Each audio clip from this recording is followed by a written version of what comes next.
Dudes and dudettes, how are you guys? This is Chazzy and welcome back to The Mixer, the segment on this channel where I give you guys all sorts of detailed analyses from all walks of life. I'll talk about people, places, animals, food, sports, traveling, the whole 9 yards. Hence why it's called The Mixer, because I mix a bunch of things up here in this huge playlist with over 200 videos at this point. That is a lot of mixing, man. That is a lot of mixing, you know. And today I'm going to be doing my final NFL player profile here on my channel, you know, in a very long time, because after this I don't know when I'm going to do them again. I have already talked about Walter Payton, who was a running back, and Joe Montana, who was a quarterback, and today I'm going to be talking about a linebacker and quite possibly one of, if not the greatest defensive player in NFL history, the very, very feared and intimidating 6'3", 237-pound Lawrence Julius Taylor.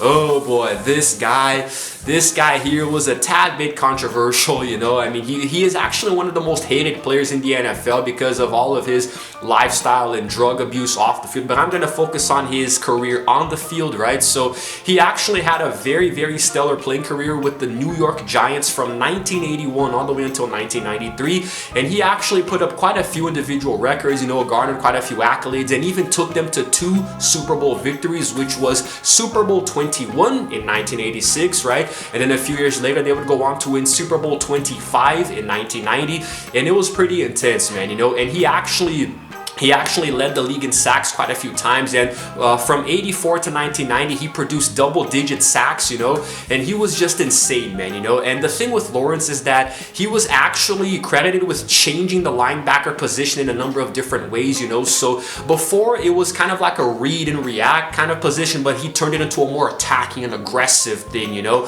Like, he actually made linebackers become feared players in the NFL, you know, and it was insane, man. And his influence is still felt today. And Lawrence will go down in history as quite possibly, I mean, at least in my opinion, like, if I were to make a top 10 list of the best NFL players, I definitely would put him there somewhere. Not sure what position, but, you know. And Lawrence, man, Lawrence was crazy, you know. In every single season, it's not like he went on to break records or anything. It's not like it was a remarkable kind of thing, but he was just so dominant in what he did that throughout the 80s he actually turned the Giants into this thing called the Big Blue Wrecking Crew, which was a nickname for their defense because of the very few points that they allowed, the sacks that they got, you know. It was very, very rough, you know. And the football back in the day, man, especially in the 80s, was really tough. But anyway, before I continue and talk a little bit about his career highlights, let's take a look at a clip here of LT doing his thing. And the Lions outguess the Giants. The Giants in a blitz. Billy Sims around the right end inside the 5-yard line. That was a call. They were thinking pass all the way.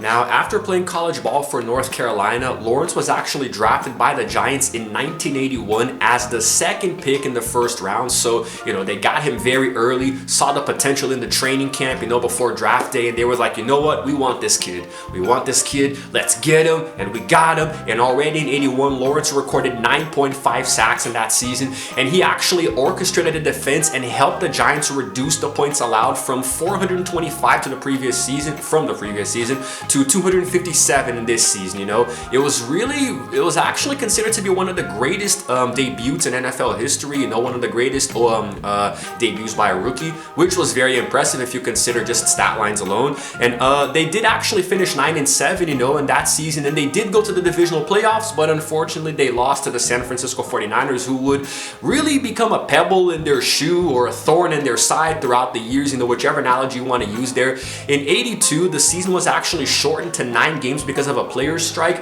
and there was actually one particular moment that was arguably the best for Lawrence Taylor in that entire season there, when they played against the Detroit Lions. Now, the game was actually tied 6-6 in the 4th quarter when there was a pass attempt by the Lions, which Lawrence intercepted and ran 97 yards down the field for a touchdown. That right there, man, that is honestly one of the most classic NFL highlight reels, you know. I mean, you can't get any more highlight than that. And then in 85, you know, fast forwarding a bit, the Giants were now 10-6 in that season, you know, and they actually led the entire league. You know, the defense led the league with 68 sacks in total, Lawrence himself having 13. So it's because of him that the defense was so, you know, hard to get through. Unfortunately, there was a very tense moment, you know, that still haunts him today, which was when they played against the Washington Redskins, and there was a moment where quarterback Joe Theismann was going to throw the ball.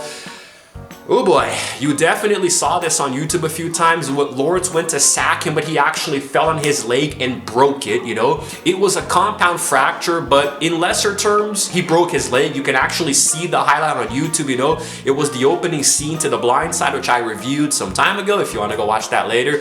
It was really rough, man, you know, and Joe never blamed Lawrence, you know, for that injury. It was an accident, could have happened with anyone, and Lawrence, you know, was like calling the paramedics over. He was panicking, you know, he was in distress. You could see that it visibly messed with him, you know, and he never saw the footage to this day. That was crazy.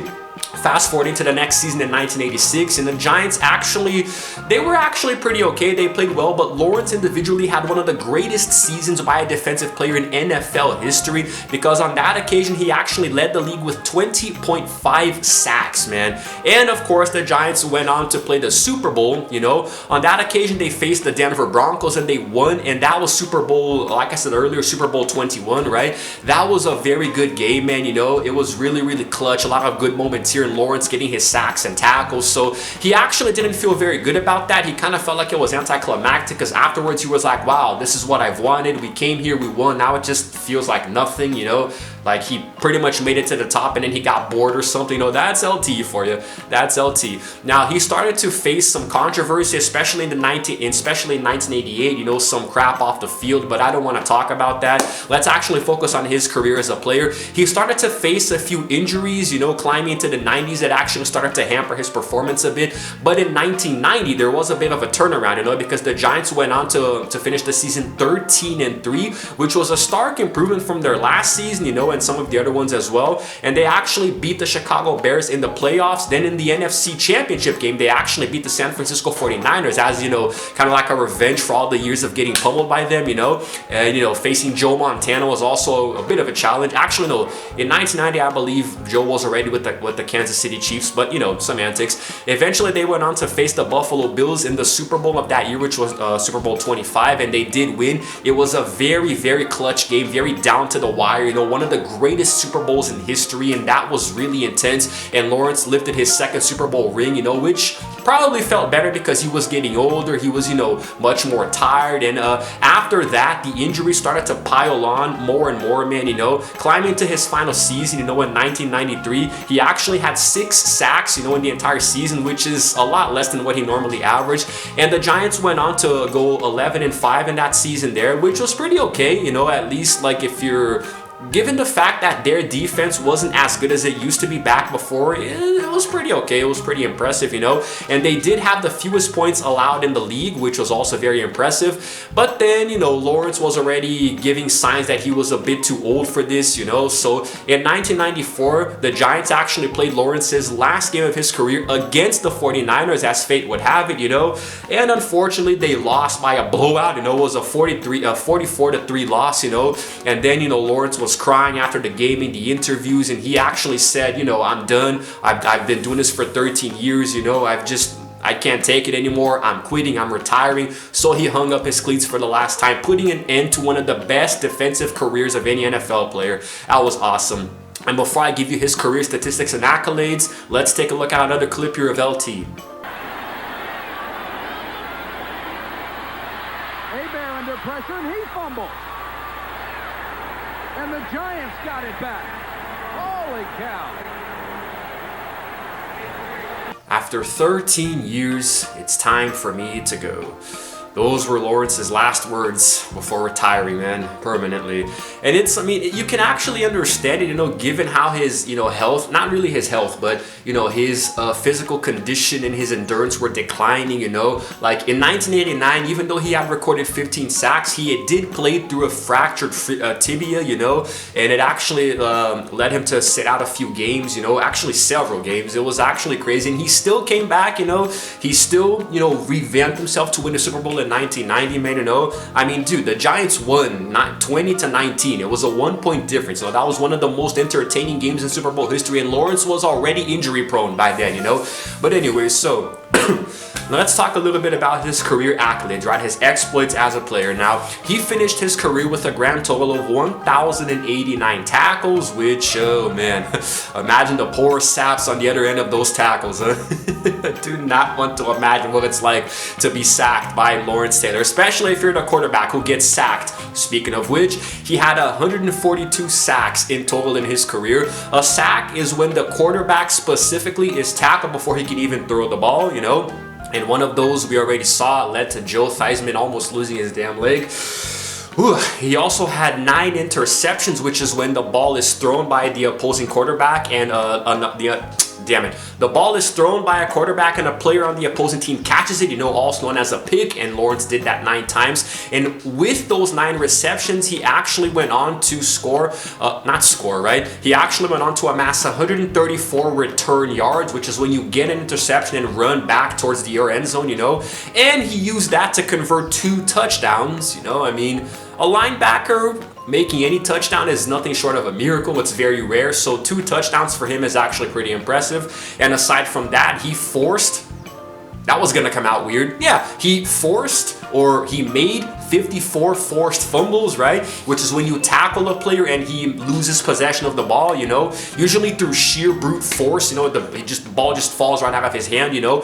And out of those 54 forced fumbles, he actually had 11 fumble recoveries, which is when the player forces a fumble and he himself gets possession of the ball and advances it back the field, you know. 11 times he did that. And out of those 11 times that he, you know, returned with the ball, he has 34 fumble return yards. That is a mouthful. So basically, he fumbled the ball and the amount of yards that he ran back with it, you know. Now, this next one here is his career accolades, you know, what he's done. I do this with every single player, so here's going to be no different. He is a 2-time Super Bowl champion, like I said before, you know, and somehow only became the NFL most valuable player once. You know, he won that award just once in 1986, but he is a 3-time NFL Defensive Player of the Year, you know, all throughout the 80s, you know, which is pretty impressive. You know, the 80s were largely dominated by the Giants and him, and he was also the NFL Defensive Rookie of the Year, one of his first accolades back in '81. I'm not reading these in chronological order. I'm just reading them in the way that they're written down here. He was also an 8-time first team All-Pro, you know, from 81 to 86 and 88, 89, pretty much the entirety of the 80s, and also a second team All-Pro. You know, it's weird how these players make the second team less than they always make the first team. And he was also a 10-time Pro Bowler from 81 to 90, you know, when he was starting to get a little injury prone. And he was also the NFL sacks leader in 1986, which is no surprise at all. That was the season that he got his 20.5 sacks in the season. And also he made the NFL 1980s All-Decade team, which, I mean, honestly, does that surprise anybody? And also, again, does this surprise anybody? The NFL 75th anniversary all-time team, you know?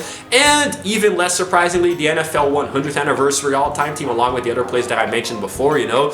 I do believe Walter Payton and Joe Montana also made that list. And he was also given the New York Giants Ring of Honor, which is something specific to him, you know, culminating with his number 56 also being retired by them, you know. So yeah, man, that was actually what they unveiled in 2010, you know. So yeah, pretty freaking crazy. And also he was a 2-time NFC Player of the Year in 83 and 86, right? I guess not one of the most important awards because it's all the way down the list, but he did also win the Burt Bell Award, which has appeared in every single video that I've done about an athlete so far in the NFL.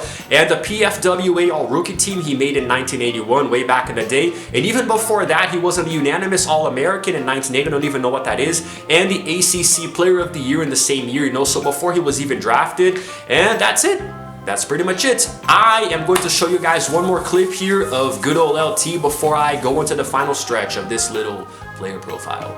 Anderson, I think, is okay. He just needed a breather. This is Mitchell. Ooh, is he hammered in the back. Short of the first down. Cracked by Lawrence Taylor.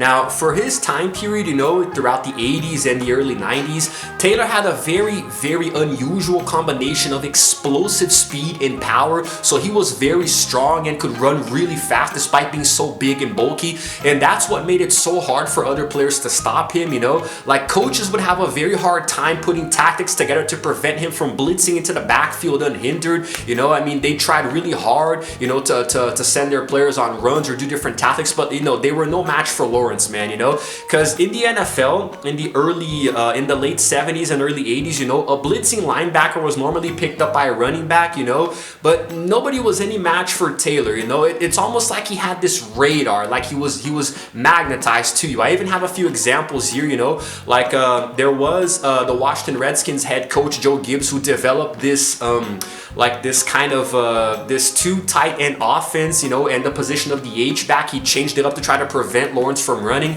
you know, and tackling the players, but it wasn't no use. In 1982, the playoff, there was the head coach Bill Walsh, who actually, he tried to employ this tactic, you know, that I said before. He was actually using an offensive guard to block Taylor, which did not work, you know. Everybody was copying it around the league, but it was really, really hard to stop him, you know. I even have another thing here in my little cheat sheet, you know, because whenever they tried to use these tactics, sometimes it would leave a hole in pass protection, you know, that a blitzing middle linebacker could exploit, which Taylor did. So essentially, you would try a different tactic, you know, to try to get the quarterback to advance the ball further, but it would leave a little hole in the pocket, and Lawrence would get right through that and sack the QB. So no matter what you tried to do, it was no use. He was coming at you, you know. So basically, it would actually later become common for offensive linemen to, you know, pick up blitzing linebackers. It's because of Lawrence that the NFL is the way that it is today, because it's because of him that coaches try to employ so many tight strategies, you know, to contain the quarterback in the pocket and protect him from tackles and sacks.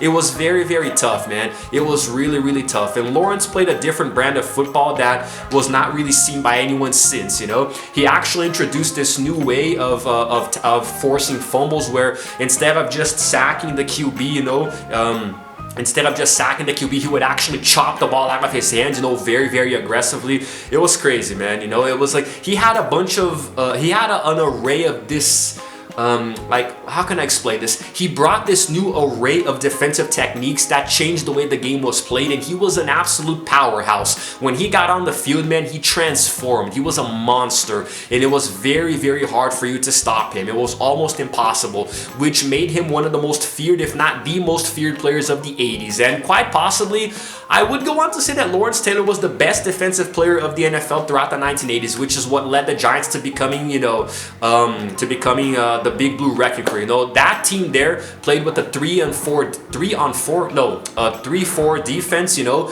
they are considered to be one of the best defenses in NFL history because of Taylor. And, you know, there were a lot of controversies off the field, you know, a very bad lifestyle and drug-related substance abuse and abusing of minors, but I don't want to talk about that. I don't want to talk about his bad moments off the field. I want to focus on his legacy on it. So I do believe that that's it. I think that's all I can say. You know, I think I've covered pretty much that there. You know, he's still alive today. He's 64. So, yes, imagine meeting this guy and pissing him off. You know, he would just like, it's crazy, man. This guy was relentless on the field. He was completely relentless. But anyway, guys, I think I'm going to wrap it up here. You know, I've said all I can. And this video was done in one take, you know, just largely one take. You know, normally I have to go back and repeat things, but this was done pretty much all in one sitting. So hopefully it comes out well, you know, and hopefully you guys like it as you did the other ones. And stay tuned to the outro screen, where I'm going to leave links, you know, to the other two player profiles that I did. And I really hope you guys enjoyed this one, whether or not you're a football fan. So yeah. Anyway, guys, if you happen to like this video, please go ahead and give it a like, and also subscribe to my channel, because I release videos every single day. And while you're at it, hit the notification bell too, so you can know exactly what time I upload. And it is all good. It is all good. This is Chazzy signing out for now, and as always, I will see you guys in the next video. Roll the outro screen.